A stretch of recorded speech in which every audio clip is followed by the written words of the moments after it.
Hey, crazy YouTubers, thanks for clicking through. It's Dave Shalita here again from Business Model Mastery with another insight of the week to help you with your business and your life. Now, some of you may know this, some of you may not, but I am actually on the faculty of a real life bricks and mortar counselling and therapy centre here in Leeds in the north of England. And I have observed a few things in my time regarding how to pivot the way other people respond to you. Now, just to be clear, my other faculty members bring people from -10 back to ground zero. They're the ones who do the counselling and therapy, and then I step in and take people from ground zero up to wherever based on their hopes and dreams, goals, desires and ambitions in business and in life. Just to be clear. Anyway, these are a couple of insights to get your noggin around how to pivot the way people think about you. So first of all, a short story. This is about two turn-of-the-century prime ministers, British prime ministers, William Gladstone and Benjamin Disraeli. Now, Disraeli and his opponent Gladstone, both these men were known for their intellect and their command of the language. And they both had dinner with a famous female actress of the time on different nights. Now, the story goes that later, after these two events had taken place, the actress was interviewed and asked of her impression of these two guys that she'd had dinner with, two titans of British politics. And her answer was very revealing. She said something very much like, "When I left the dining room after sitting next to Mr. Gladstone, I thought he must surely be the cleverest man in England. After sitting with Mr. Disraeli, I felt that I must surely be the cleverest woman in England." Isn't that insightful?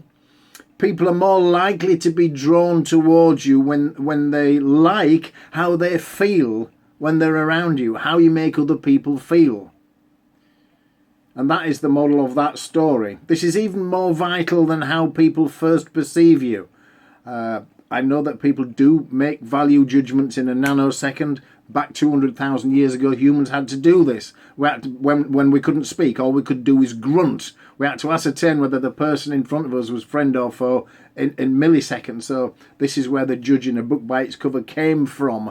However, in this modern day and age, it's even more vital than a first impression. What is how you make somebody feel during your interactions, right?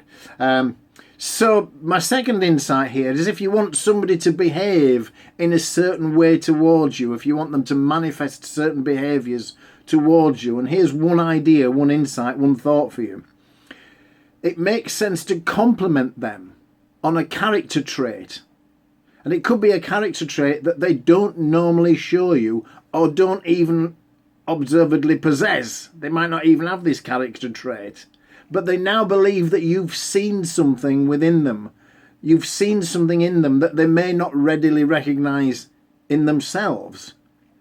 And now if you just observe how they make every effort to manifest that trait when they're with you, as if to prove that you were right to spot it lurking within them all along.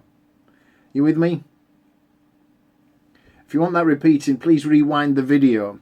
But the essence of this insight is give people a fine reputation to live up to. Hand somebody a reputation to live up to. Compliment them on some character trait that they may not even be aware that they've got, or they may not indeed possess, and see how they then try and manifest this in front of you as if to prove that you were right to observe it in them. So that's this week's insight. Remember, most business problems are just the business owner's problem manifesting their business.